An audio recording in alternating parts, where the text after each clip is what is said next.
Doctor Hisham Hyder Wandoor. ഇന്ന് diabetes പ്രമേഹത്തിൻ്റെ രണ്ടാമത്തെ ഒരു എപ്പിസോഡ് എന്നുള്ള അർത്ഥത്തിൽ ഒരു പ്രമേഹ രോഗി ഒരു ദിവസം കഴിച്ചിരിക്കേണ്ട ആഹാരത്തെക്കുറിച്ച്, ഒരു ഡയറ്റ് പ്ലാനിനെ കുറിച്ച്, ഒരു ഡയബറ്റിക് ഡയറ്റ് പ്ലാനിനെ കുറിച്ചാണ് ഇന്ന് പറയാൻ ആഗ്രഹിക്കുന്നത്. ശരാശരി നമ്മുടെ കേരളത്തിലെ ഒരു ആഹാര രീതി അനുസരിച്ചിട്ടുള്ള ഒരു ഡയറ്റ് പ്ലാനാണ്, ഒരു ആഹാര രീതിയാണ് ഇന്ന് പറയാൻ ആഗ്രഹിക്കുന്നത്. സാധാരണഗതിയിൽ ഞാനൊരു പ്രമേഹ രോഗിയാണ് എന്ന് മനസ്സിലാക്കുന്നതിലൂടെ ആളുകൾക്ക് ഉണ്ടാവുന്ന ഒരു മാനസിക പ്രയാസമാണ്, സമ്മർദ്ദമാണ്. ഇനി എനിക്ക് ഭക്ഷണം ഒന്നും തീരെ കഴിക്കാൻ പറ്റില്ലല്ലോ, അതുപോലെ തന്നെ ഇനി ജീവിതകാലം മുഴുവൻ മരുന്ന് കഴിക്കണമെന്നല്ലോ എന്നുള്ള രണ്ട് ചിന്തകളും അതിൽ നിന്നുണ്ടാകുന്ന ടെൻഷനുകളും, ആ ടെൻഷൻ കാരണം തന്നെ വീണ്ടും ഷുഗർ കൂടുകയും ചെയ്യുന്നു. ഇനി അപ്പോൾ ആദ്യമായിട്ട് മനസ്സിലാക്കേണ്ടത്, പൂർണ്ണമായിട്ട് ആഹാരം ഒഴിവാക്കുകയോ ഒന്നുമല്ല ചെയ്യേണ്ടത്. ആഹാരം കഴിക്കുന്നതിലൊരു മിതത്വം പാലിക്കുകയും ആ ആഹാരത്തിന് ചിട്ട ഉണ്ടാക്കുകയും സമയക്രമം പാലിക്കുകയും കഴിക്കേണ്ട രീതിയിൽ ചെറിയ മാറ്റങ്ങൾ വരുത്തുകയുമാണ് ചെയ്യേണ്ടത്. അതിനെക്കുറിച്ചാണ് ഇന്ന് പറയാൻ ആഗ്രഹിക്കുന്നത്. സാധാരണ നാം കഴിക്കുന്നത് ഒന്ന് ബ്രേക്ക്ഫാസ്റ്റ്, അതുപോലെ തന്നെ ലഞ്ച്, പിന്നെ ഒന്ന് ഡിന്നർ, അതിന് ഇടയ്ക്കുണ്ടാവുന്ന സ്നാക്സ്. ഇതാണ് ഇന്ന് പറയാൻ ആഗ്രഹിക്കുന്നത്. ബ്രേക്ക്ഫാസ്റ്റ് ഏറ്റവും പ്രധാനമായി ഓരോ ഭക്ഷണവും കഴിക്കുമ്പോൾ അതിന് കൃത്യസമയത്തായിരിക്കണം, നിശ്ചിത സമയത്ത് ഭക്ഷണം കഴിച്ചു എന്ന് ഉറപ്പുവരുത്തേണ്ടതുണ്ട്. ബ്രേക്ക്ഫാസ്റ്റ് 8 മണിയോട് കൂടി കഴിക്കണം, മാക്സിമം ഒരു ലേറ്റ് ആയാൽ 9 മണി വരെ, 8 to 9 മണിയാവുമ്പോഴേക്ക് ബ്രേക്ക്ഫാസ്റ്റ് കഴിച്ചിരിക്കണം. ബ്രേക്ക്ഫാസ്റ്റ് പലതര രീതിയിലുള്ള ബ്രേക്ക്ഫാസ്റ്റ് ആഹാരം കഴിക്കുന്നവരുണ്ടാവാം. അതിൽ ഇഡ്ഡലി ആണെങ്കിൽ ഒരു 4 ഇഡ്ഡലിയൊക്കെ ഒരു പ്രമേഹ രോഗിയാണെങ്കിൽ 4 ഇഡ്ഡലി വരെ കഴിക്കാം. അതിലേക്ക് സാമ്പാർ ഉപയോഗിക്കാവുന്നതാണ്. സാമ്പാർ ആകുമ്പോൾ എല്ലാ തരം പച്ചക്കറികളും അരിഞ്ഞിട്ടുള്ള സാമ്പാർ, കൂടുതൽ കഷ്ണങ്ങളൊക്കെ ഉൾപ്പെടുത്തിക്കൊണ്ട് ആ ഇഡ്ഡലി നമുക്ക് കഴിക്കാവുന്നതാണ്. ഇനി അതല്ല പുട്ടാണെങ്കിൽ ഒരു കഷ്ണം പുട്ട് കഴിക്കാവുന്നതാണ്. ആ പുട്ടിലേക്ക് ആ ഒരു കഷ്ണം പുട്ടിൻ്റെ അത്ര ക്വാണ്ടിറ്റി തന്നെ ഉള്ള കടല കഴിക്കണം. അതുപോലെ അല്ലെങ്കിൽ അത്ര തന്നെ ക്വാണ്ടിറ്റി ഉള്ള ചെറുപയർ കഴിക്കാം. ഇങ്ങനെ ആവുമ്പോൾ നമുക്ക് വിശപ്പ് മാറാനുള്ള ആഹാരവുമായി അതിനനുസരിച്ചുള്ള പ്രോട്ടീൻ കണ്ടന്റും ഒക്കെ ആവുന്നതോടുകൂടി നമുക്ക് അധികമായിട്ടുള്ള പുട്ടിൻ്റെ ആവശ്യവും അവിടെ വരികയും ചെയ്യുന്നില്ല. പുട്ടാണെങ്കിൽ അങ്ങനെ കഴിക്കാം. ഇനി അതല്ല ദോശയാണെങ്കിൽ ദോശയുടെ സൈസോ വലിപ്പമൊക്കെ അനുസരിച്ച് 2 ദോശ അല്ലെങ്കിൽ ഒരു 3 ദോശ നമുക്ക് കഴിക്കാവുന്നതാണ്. ആ ദോശക്ക് ആ 2 ദോശയുടെ അളവിൽ തന്നെ കടല കഴിക്കണം. അല്ലെങ്കിൽ സാമ്പാറാണെങ്കിൽ ഈ കഷ്ണങ്ങൾ, എല്ലാ കഷ്ണങ്ങളും ചേർത്തുണ്ടാക്കിയ കഷ്ണങ്ങളൊക്കെ കൂടുതൽ ചേർത്തിട്ടുള്ള ഈ ദോശയും നമുക്ക് കഴിക്കാവുന്നതാണ്.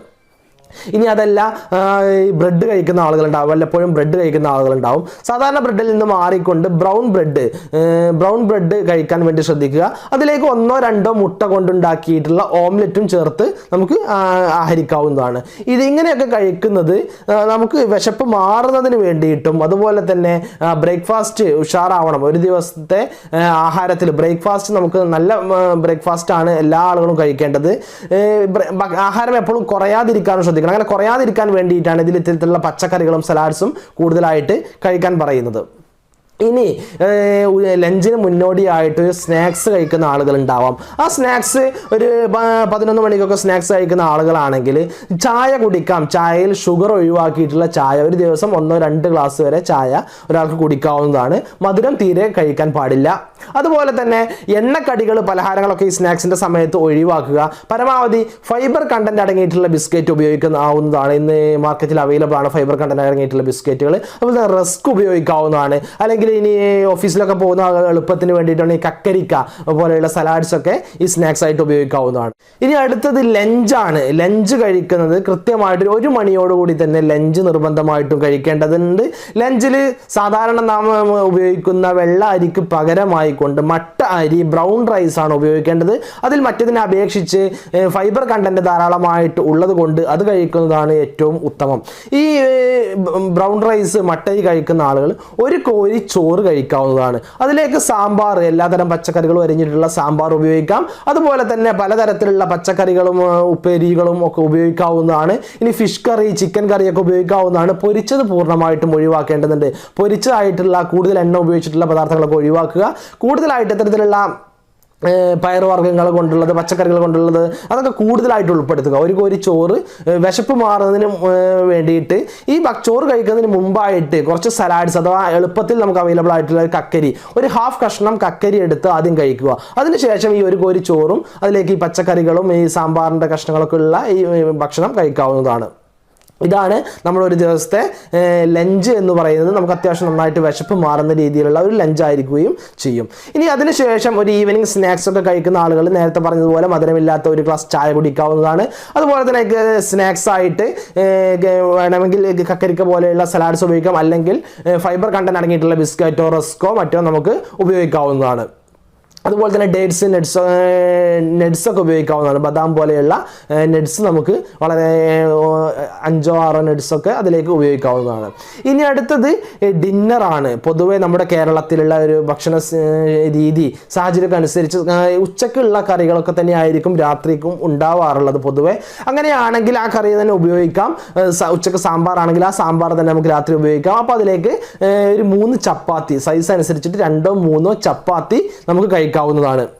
അതിലേക്ക് കുറച്ച് സലാഡ്സ്, അതുപോലെ തന്നെ ഇത്തരത്തിലുള്ള പയറുവർഗ്ഗങ്ങൾ, ഈ പറഞ്ഞ സാമ്പാറിൻ്റെ കുറേ കഷ്ണങ്ങളൊക്കെ കൂടുതലായിട്ട് ഉപയോഗിക്കാം. എളുപ്പത്തിൽ അവൈലബിൾ ആയിട്ടുള്ള സലാഡ്സൊക്കെ നമുക്ക് ധാരാളമായിട്ട് ഉപയോഗിക്കാം. ഇനി അതല്ല എങ്കിൽ മറ്റൊന്നും എപ്പോഴും ഒന്ന് തന്നെ ആവാതെ മാറ്റി പിടിക്കുന്നതിന് വേണ്ടിയിട്ട് നമുക്ക് ഓട്സ് ഉപയോഗിക്കാവുന്നതാണ്. മധുരം ചേർക്കാത്ത ഓട്സ് വളരെ നല്ലൊരു ആഹാരമാണ്. ധാരാളമായിട്ട് ഫൈബർ കണ്ടന്റ് അടങ്ങിയിട്ടുണ്ട് ഓട്സിൽ എന്നുള്ളത്. ഓട്സ് പ്രമേഹ രോഗികൾക്കും മറ്റും എല്ലാം വളരെ നല്ലതായിട്ടുള്ള ഒരു ലൈറ്റ് ആയിട്ടുള്ള ഒരു ഡിന്നറാണ്. അതുകൊണ്ട് ഓട്സ് ഉപയോഗിക്കാവുന്നതാണ്. മറ്റൊന്ന് ഗോതമ്പ് ദോശ ഉപയോഗിക്കാവുന്നതാണ്. സൈസ് അനുസരിച്ച് 2 ദോശയൊക്കെ അല്ലെങ്കിൽ 3 ദോശയൊക്കെ, 2 ദോശയോടുകൂടി ഇതൊക്കെ തന്നെ നമുക്ക് വിശപ്പ് മാറും. അതിലേക്ക് കക്കരിക്കയും അതുപോലെ തന്നെ ഈ സാമ്പാറും കാര്യങ്ങളൊക്കെ മറ്റു പച്ചക്കറികളൊക്കെ നമുക്ക് ധാരാളമായിട്ട് ഉപയോഗിക്കാവുന്നതാണ്. അതുപോലെ തന്നെ പലതരത്തിലുള്ള ആഹാരങ്ങൾ ഇതിൽ നിന്ന് വ്യത്യസ്തമായിക്കൊണ്ട് ആളുകൾക്ക് ഉപയോഗിക്കാം. രാഗി കൊണ്ടുള്ള പുട്ടുണ്ടാക്കാൻ രാവിലെ ആണെങ്കിൽ, അതുപോലെ തന്നെ രാഗി കൊണ്ടുള്ള അപ്പവും രാഗി കൊണ്ടുള്ള ചപ്പാത്തി ഒക്കെ നമുക്ക് ഡിന്നറിന് വേണ്ടിയിട്ട് ഉപയോഗിക്കാവുന്നതാണ്.